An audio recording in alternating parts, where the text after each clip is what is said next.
ఇంకొక ఆరోపణ అధ్యక్ష మన మీద, మనందరి ప్రభుత్వంలో సంక్షేమ పథకాలే ఎక్కువ, క్యాపిటల్ ఇన్వెస్ట్మెంట్ అనేది తక్కువ అని ఎప్పుడు కూడా మన మీద ఇంకొక ఆరోపణ ఎప్పుడు చేస్తూ ఉంటారు. క్యాపిటల్ ఇన్వెస్ట్మెంట్ మీద మనం తక్కువ ఖర్చు చేస్తూ ఉన్నాం, జగన్ ఎంతసేపు ఉన్న బట్టలను మాత్రమే నొక్కుతాడు అని చెప్పి మన మీద ఇంకొక ఆరోపణ కూడా చేస్తారు. అధ్యక్ష, ఇది కూడా శుద్ధ అబద్ధం అధ్యక్ష, ఇది కూడా శుద్ధ అబద్ధం అని చెప్పే ఫిగర్స్ అధ్యక్ష. ఇదంతా ఈ ఫిగర్లన్నీ కూడా all these figures are CAG reports, CAG reports, budget documents అన్ని రిపోర్ట్స్ ఇవన్నీ.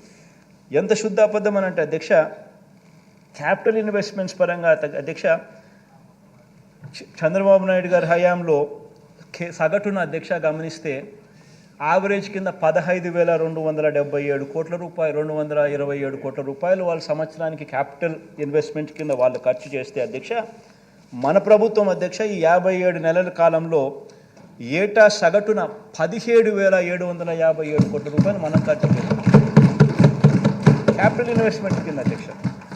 బీట్ నాడు నేడు స్కూల్స్ కానీ, హాస్పిటల్స్ కానీ, ఇరిగేషన్ కానీ, రోడ్స్ కానీ, ఇటువంటివన్నీ అధ్యక్ష ఈ 17,757 కోట్లకు అదనంగా ఇంకొక 3 పోర్ట్లు కడతా ఉన్నాం. రామాయపట్నం అయితేనేమి, మచిలీపట్నం అయితేనేమి, మూలపేట అయితేనేమి, ఆ 3 పోర్ట్లకు సంబంధించిన మరో 12,000 కోట్ల రూపాయలు అదనంగా కూడా మళ్ళీ యాడ్ చేసుకోవాల్సిన పరిస్థితి ఇంకా పెరుగుదల కనిపిస్తుంది. ఆ 12,000 కోట్లలో కూడా ఖర్చు చేయడం ఆల్రెడీ మొదలుపెట్టాం.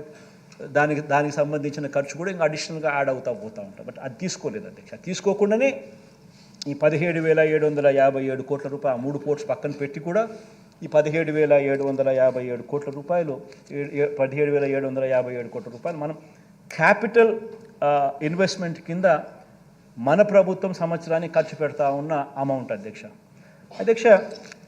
ఇంకొక ప్రధానమైన మన మీద మనకు పడని వాళ్ళు, మనకు గిట్టని వాళ్ళు, the so called Eenadu, the so called Andhra Jyothy, the so called TV5 ఎవరైతే ఈ అబద్ధాల బ్యాచ్ ఎవరైతే ఉన్నారో అధ్యక్ష, వీళ్ళు మన మీద చేసే ఇంకొక ఆరోపణ అధ్యక్ష, మనం రాష్ట్ర ప్రభుత్వం ఎక్కువ అప్పులు చేసిందని, రాష్ట్ర ప్రభుత్వం విపరీతంగా జగన్ హయాంలో అప్పులు చేసిందని వాళ్ళు ఇష్టం వచ్చిన నెంబర్లు కూడా చెప్తూ ఉంటాడు అధ్యక్ష. వాడు 10 లక్షల కోట్లు అంటాడు, వాడు 13 లక్షల కోట్లు అంటాడు. నోటికి హద్దు పొద్దు లేదు. నోరు ఏ మాదిరిగా తిరిగితే ఆ మాదిరిగా చెప్పే కార్యక్రమాలు జరుగుతూ ఉన్నాయి అధ్యక్ష.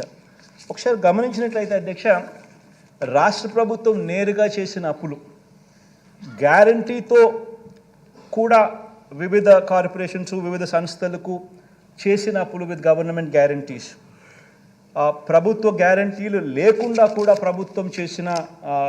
ప్రభుత్వ రంగ సంస్థలు చేసిన అప్పులు, ఇవన్నీ కూడా పరిగణలోకి తీసుకుంటే అధ్యక్ష, గమనించినట్లయితే అధ్యక్ష 3 స్లైడ్స్ క్లియర్గా కూడా చూపించడం జరుగుతూ ఉంది అధ్యక్ష.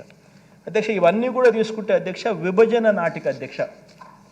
నాటికి గమనిస్తే అధ్యక్ష, ఫస్ట్ కాలం అధ్యక్ష విభజన నాటికి స్టేట్ గవర్నమెంట్ డెట్టు, తర్వాత రెండో కాలంలో విభజన నాటికి 1,18,050 కోట్లు స్టేట్ గవర్నమెంట్ డెట్ ఉంటే అధ్యక్ష, స్టేట్ గవర్నమెంట్ గ్యారంటీడ్ డెట్ మరో 14,000 కోట్లు.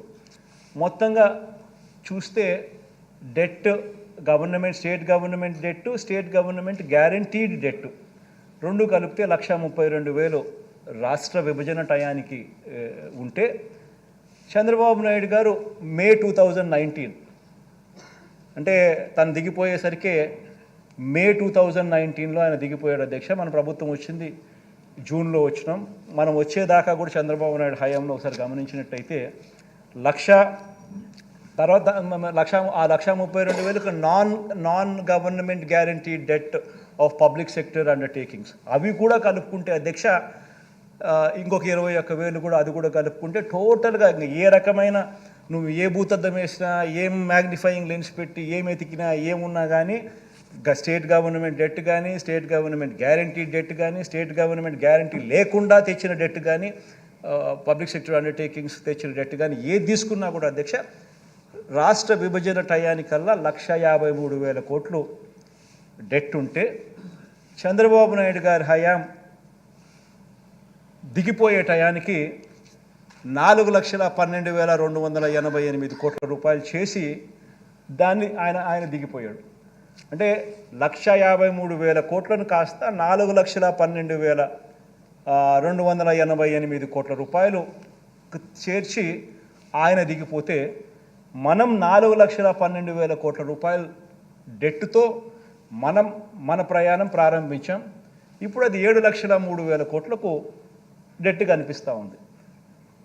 ఒకసారి ఈ కంపౌండెడ్ యాన్యువల్ గ్రోత్ రేట్ ఒకసారి గమనించినట్టయితే అధ్యక్ష, డెట్లో ఎవరెవరి హయాంలో ఎంత గ్రోత్ రేట్ నమోదైందని చూస్తే, total growth rate and debt చూస్తే ఈ 1,53,000 కోట్లు కాస్త 4,12,000 కోట్లు కావడం అంటే చంద్రబాబు నాయుడు హయాంలో సంవత్సరానికి గ్రోత్ రేట్ 21.87% పెరుగుదల ఉంటే మన హయాంలోకి వచ్చేసరికి కేవలం 12.13% మాత్రమే పెరుగుదల కనిపిస్తూ ఉంది. పైగా అధ్యక్ష, చంద్రబాబు నాయుడు టైంలో బటన్లు లేవు, స్కీములు లేవు, మంచి చేసిన పరిస్థితి లేదు, మంచి చేసిన చరిత్ర లేదు. కేవలం అప్పుడు ఉండింది డిపిటి, దోచుకో పంచుకో తినుకో. ఒక ఈనాడుకింత, ఒక ఆంధ్రజ్యోతికింత, ఒక టీవీ5కింత, ఇంకొక దత్తపుత్రుడికింత, ఈయన ఇంత.